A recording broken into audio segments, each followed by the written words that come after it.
छुट्टियां कब आएंगी? गट्टू और चिंकी के एग्जाम चल रहे थे। एग्जाम्स खत्म होते ही समर हॉलीडेज शुरू हो जाएंगी और इसी वजह से गट्टू और चिंकी का पढ़ाई में मन ही नहीं लग रहा था। एग्जाम कल दोनों का, लेकिन वो एग्जाम के बारे में कम, एग्जाम के बाद होने वाली छुट्टियों के बारे में सोच रहे थे। चिंकी, मेरा पढ़ने का बिल्कुल भी मन नहीं कर रहा है। मेरा भी नहीं, बस ये कल का एग्जाम हो जाए, उसके बाद तो मजे ही मजे। वाला अपनी घंटी बजाते हुए कॉलोनी में आ जाता है। कुल्फी ले लो, कुल्फी, 10 रुपए की कुल्फी। कुल्फी वाले की आवाज सुनकर गट्टू और चिंकी के चेहरे पर मुस्कान आ जाती है। चिंकी, कुल्फी खाओगी? हाँ खाऊंगी, लेकिन मेरे पास पैसे नहीं है। तभी गट्टू अपने पिगी बैंक में से 20 रुपए निकाल लेता है। मैं बस 2 मिनट में आया चिंकी। जब गट्टू वापस आता है तो उसके हाथ में वो बहुत धीरे से अपने कमरे की तरफ बढ़ने लगता है ताकि मम्मी जाग ना जाए, लेकिन इतने में कुल्फियों का दूध फ्लोर पर टपकने लगता है। गट्टू किसी तरह अपने रूम तक पहुंच जाता है। ये लो चिंकी, जल्दी से इसे खा लो वरना ये पिघल जाएगी। गट्टू और चिंकी बहुत मजे से अपनी अपनी कुल्फियां खा, लेकिन इतने ही देर में मम्मी जाग जाती है और गट्टू और चिंकी के रूम की तरफ जाने लगती है। मम्मी का एक पाँव गलती से फ्लोर पर गिरी हुई कुल्फी की बूंदों पर आ जाता है। ओफो, शायद कुछ चिपचिपा गिरा है यहाँ पर। मम्मी की आवाज सुनकर गट्टू और चिंकी भागते हुए वहाँ पहुँच जाते हैं। उन दोनों के हाथ में होते हैं कुल्फी के तीले। तो तुम दोनों पढ़ने के बजाय मजे से कुल्फी खा रहे हो। Sorry mummy. जाओ और जाकर पढ़ाई करो। Okay mummy. गट्टू और चिंकी फिर से अपनी पढ़ाई शुरू कर देते हैं। इसी दौरान मम्मी लिविंग रूम में बैठकर आटा छनने लगती है। आटा छनने के बाद मम्मी आटे को वहीं पर रख देती है और वहाँ से चली जाती है। तभी गट्टू और चिंकी को एक प्लेन की आवाज आती है। ये तो प्लेन की आवाज है। हाँ चलो गट्टू और चिंकी फटाफट बाहर जाते हैं, लेकिन तब तक प्लेन उनकी नजरों से दूर जा चुका होता है। दोनों मायूस चेहरों के साथ वापस अंदर आ जाते हैं। मुझे प्लेन देखना था, अब पता नहीं अगला प्लेन कब आएगा। अगले प्लेन का वेट करने की क्या जरूरत है? अब हम खुद का प्लेन बनाएंगे और उसे यहीं पर उड़ाएंगे। लेकिन कैसे?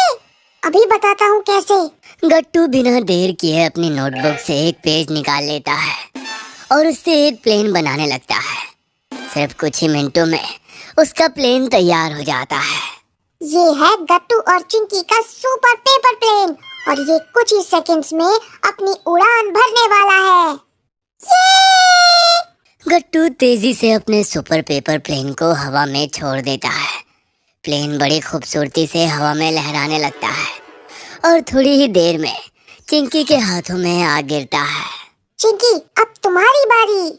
चिंकी भी गट्टू की तरह प्लेन को हवा में छोड़ देती है। प्लेन लहराता हुआ लिविंग रूम में पहुंच जाता है और एक समय ऐसा आता है जब प्लेन जाकर फैन पर अटक जाता है। हाँ, ये तो अटक गया। अटक गया तो क्या हुआ? फैन ऑन करते ही नीचे आ जाएगा। गट्टू बिना सोचे समझे फैन ऑन कर देता है, लेकिन फैन ऑन करते ही होता है महाघमासान। लिविंग रूम में रखा आटा चारों तरफ फैल जाता है। तभी मम्मी वहाँ आ जाती है और रूम की हालत देख उनके होश उड़ जाते हैं। मम्मी बिना देरी किए फैन ऑफ कर देती है। हर तरफ होता है आटा ही आटा। पर्दों पर आटा, सोफे पर आटा, टीवी पर आटा, पूरे फ्लोर पर आटा, यहाँ तक कि गट्टू, चिंकी और मम्मी के चेहरों पर भी आटा। मैंने तुम दोनों को पढ़ाई करने के लिए कहा था और तुम दोनों यहाँ पर आटा आटा खेल रहे हो। जाकर पढ़ाई करो वरना एग्जाम में फेल हो जाओगे।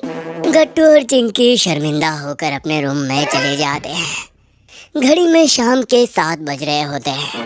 गट्टू, शाम के 7 बज रहे हैं, मतलब हमारे पास पढ़ाई करने के लिए अब सिर्फ 3 घंटे बचे हैं, क्योंकि 10 बजे तो पापा घर की सभी लाइट्स ऑफ कर देते हैं। ओह नो, अब हम क्या करें? अभी तो हमने एक भी चैप्टर कंप्लीट नहीं किया है। सिर्फ 3 घंटे में अब पूरा सिलेबस कैसे कंप्लीट करेंगे?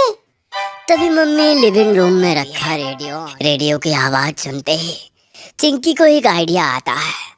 गट्टू, लाइट्स ऑफ होने के बाद हम पढ़ तो नहीं सकते, लेकिन सुन तो सकते हैं ना? मैं कुछ समझा नहीं। मेरे पास एक आइडिया है। हमें अपने पूरे सिलेबस को रिकॉर्ड कर लेना चाहिए। एक बार जब पूरा सिलेबस रिकॉर्ड हो जाएगा तो हम उसे लाइट्स ऑफ होने के बाद भी सुन सकते हैं।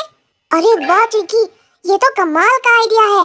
मतलब इससे एग्जाम की तैयारी हम पढ़कर नहीं सुनकर करेंगे। सही समझे। तभी चिंकी एक डिजिटल वॉइस रिकॉर्डर लेकर रूम में आ जाती है। गट्टू और चिंकी अपने इंग्लिश लेसन्स रिकॉर्ड करना शुरू कर देते हैं। मम्मी और पापा बाहर बैठे डिनर कर रहे होते हैं। डिनर करते करते दोनों गट्टू चिंकी को गौर से सुन रहे होते हैं। तुम तो कहती हो कि गट्टू और चिंकी पढ़ाई नहीं करते। देखो तो कितना मन लगाकर पढ़ रहे हैं। पूरा दिन मस्ती करने के बाद शाम को 7 बजे पढ़ना शुरू किया है दोनों ने। ओह, रात को 10 बजे पापा लाइट्स ऑफ कर देते हैं और उसके बाद गट्टू और चिंकी शुरू करते हैं एग्जाम की असली तैयारी। पूरी रात रिकॉर्डिंग और अगली सुबह एग्जाम देने चले जाते हैं। जब दोनों वापस घर आते हैं तो मम्मी दरवाजे पर ही उनका वेट कर रही होती है। कैसा हुआ एग्जाम? मम्मी की सख्ती देखकर दोनों एक सेकंड के लिए घबरा जाते हैं। एग्जाम? हाँ एग्जाम। पढ़ाई तो की नहीं थी तो एग्जाम तो खराब ही हुआ होगा। हाँ मम्मी, हमारा एग्जाम अच्छा नहीं हुआ बल्कि बहुत अच्छा हुआ है। इसके बाद गट्टू और चिंकी मम्मी को पिछली रात की पूरी कहानी सुनाते हैं।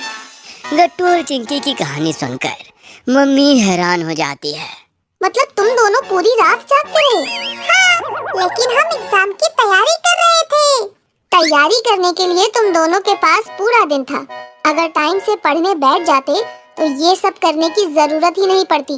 तभी बाहर से गाड़ी के हॉर्न की आवाज आती है। मम्मी, ये तो पापा की गाड़ी का हॉर्न है। तभी पापा अंदर आ जाते हैं। अरे हाफ डे लेकर आया हूँ मेरे बच्चों। Half day? लेकिन क्यों? क्योंकि हम तुम्हारी नानी के घर जा रहे हैं। ये!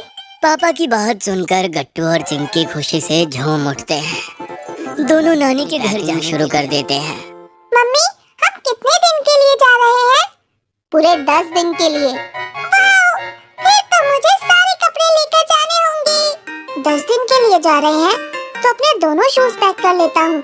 मम्मी, रास्ते के लिए नींबू पानी बना दो ना प्लीज। और मेरे लिए मसाला इडली। हाँ हाँ ठीक है, सब बनाती हूँ। तुम बस जल्दी से अपनी पैकिंग कर लो। पैकिंग हो जाने के बाद गट्टू चिंकी और उनके मम्मी पापा अपनी गाड़ी में सवार होकर नानी घर के लिए निकल पड़ते हैं। गट्टू और चिंकी के लिए ये दिन होता है डबल खुशी का मौका। एक तो उनका एग्जाम अच्छा हो गया, ऊपर से उन्हें नानी के घर जाने का मौका भी मिल गया।